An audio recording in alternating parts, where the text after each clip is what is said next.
Is this a legit bachelor party, or is that it is? Nice. I'm married. You know, they're not celebrating. I met my wife on Tinder. Classic American love story. I swiped right, she accidentally swiped right. We had sex, she accidentally got pregnant. You know what I'm talking about? You tell me, did she do it on purpose? Just listen to some things that happened that night, all right? I'm in the living room playing video games. She walks in happy. Okay, you're with me.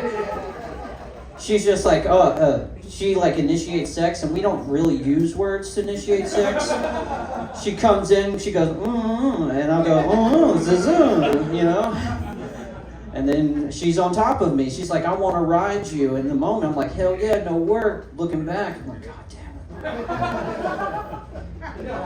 it. The whole time she was on top of me, she was just going, ooh, daddy. She was Moriarty, dude. She's a Sherlock Holmes villain. Telling me her plan as she does it. Ooh, daddy. So we have a daughter. Yeah, she's cool. I like my kid.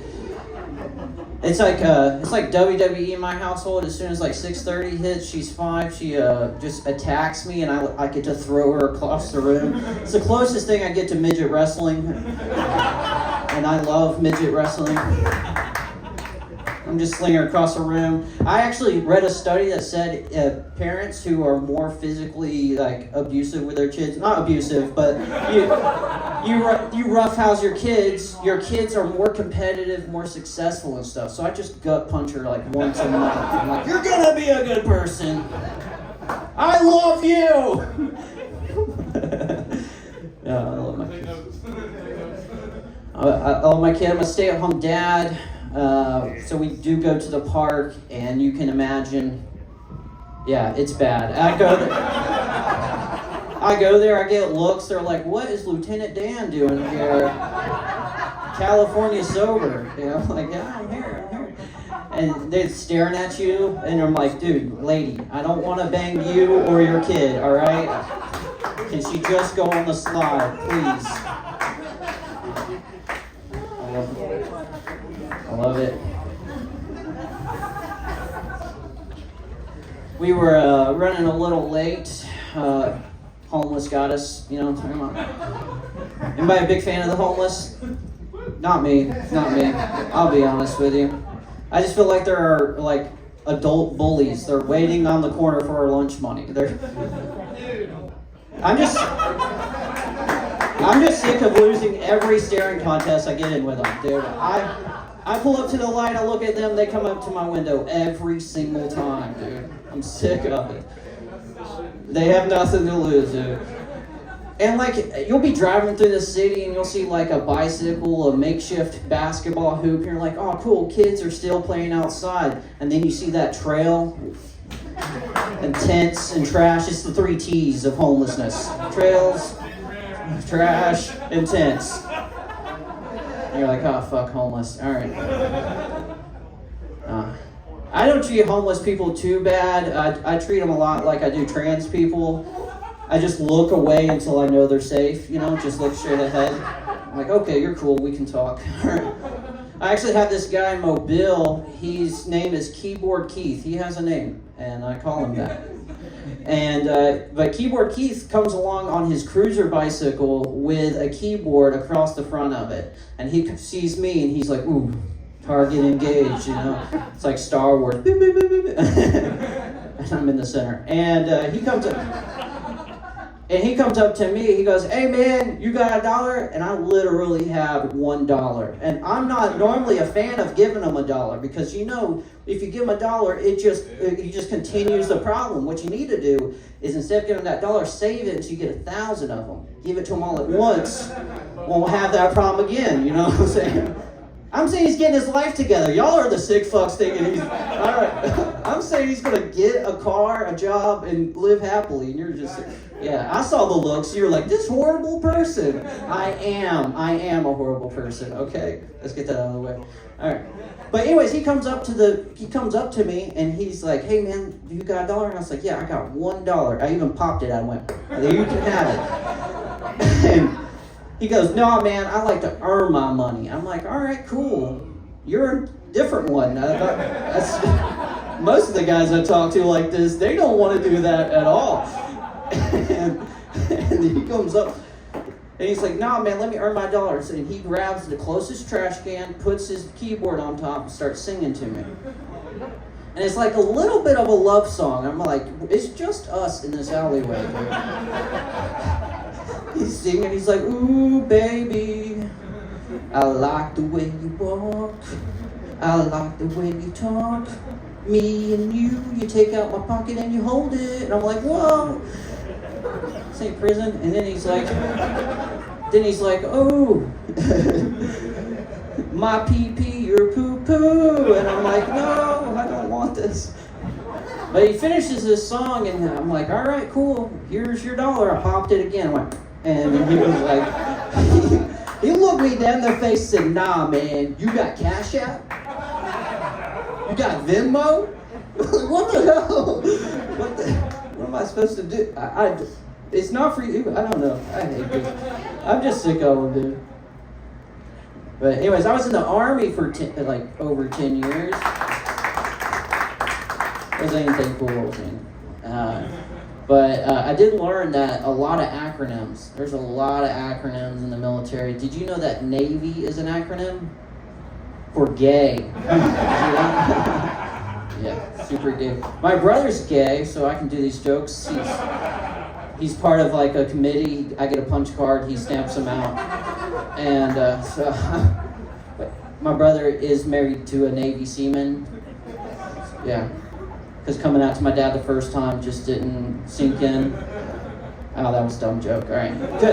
He couldn't anchor the idea of being butt-fucked. All right? He just couldn't do it. Of his son. And when my brother came out, my dad was like, no, you're not gay. Those are just your friends. Have you grown up Southern gay before? That's just kind of how it goes. He's like, no, those are your friends. I'm like, Dad, they're wrestling pretty hardcore in the room. And it's not even Monday Night Raw. They're doing it wrong. Oh. Yeah. But my brother, I love my brother. He, all right. My brother's husband is Filipinas. Filipino. He is Filipino. It brings me to my next question. Have you ever taken a poop so big you realized why your brother was into black guys for a little bit? You're like, this felt amazing coming out, but the other way around just scares me. You know? My brother's like, I'm down. You know? My brother's what's known as a power bottom. And I know what you're thinking. It does not require batteries. It's crazy. He just hops down on the floor, puts his ankles to his ears, and shoves his ass to the air. You know what I'm talking about? He gets down here, and then you just start pumping. And he's looking me in the face as he tells me this. He's like this, bro. That's disrespectful, all right? Anybody that can do that, that's hard to do, all right? Anybody that can do that, I respect, okay? I respect. I do love gays, not a big fan of lesbians, I'll be honest. I didn't realize how many lesbians I'd wave at, but I bought a Jeep, and here we are. Waving at a bunch of them. Y'all know that's true. All right. I just personally haven't met a lesbian.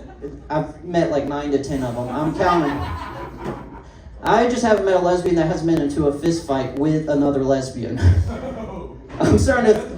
It is true, right? I'm starting to think there's like some dating app for them, you know? Are you a gold star? No, Southpaw, bitch. Let's go. Oh, man. Set it up. Oh, yeah, I know, dude. Could you imagine the names for that? Like Scissor Me Timbers. It's got to be like somebody on there. I talked to an actual lesbian. Apparently, scissoring isn't what it's called. It's called tribbing. Yeah, tribbing. It's where you rub your pussies on each other. It's like a really tiny lightsaber battle. You're just trying to get in there. It's crazy. I didn't know that. And then she told me an opinion I didn't want to hear. And I got you finally. All right. My name is Lamar. Thank you guys. There you go, Lamar. Hey. Shut up, dude. I think I pulled something. You broke rule number 1 of Dyke Club. Is you don't talk about Dyke Club. Good shit, man. Good stuff. And you were talking about wrestling. Wrestling. Yeah, I grew up in a town that had 3 different local wrestling federations. And they were like their own little warehouses. They had matches every week. That's pretty gay. Pretty good. But your brother was like the star of the show. No, I wanted to be. No, but, that's cool. That's pretty cool, man. That's but awesome. there was a tag team that was called Peanut Butter and Jelly, and they would come out to peanut butter jelly time, peanut butter jelly time. And I was like, oh, these guys are so cool. But then I got my order from one of them at Taco Bell, and I was like, okay, this isn't that cool. Okay. It'd be cool if like the peanut butter jelly was like a Puerto Rican dude, and the white dude's all red like me too. Like so that there's like that thing where you go, peanut butter jelly. Yeah, I grew up in the South. That shit don't fly. They're like not together, apart. Just kidding.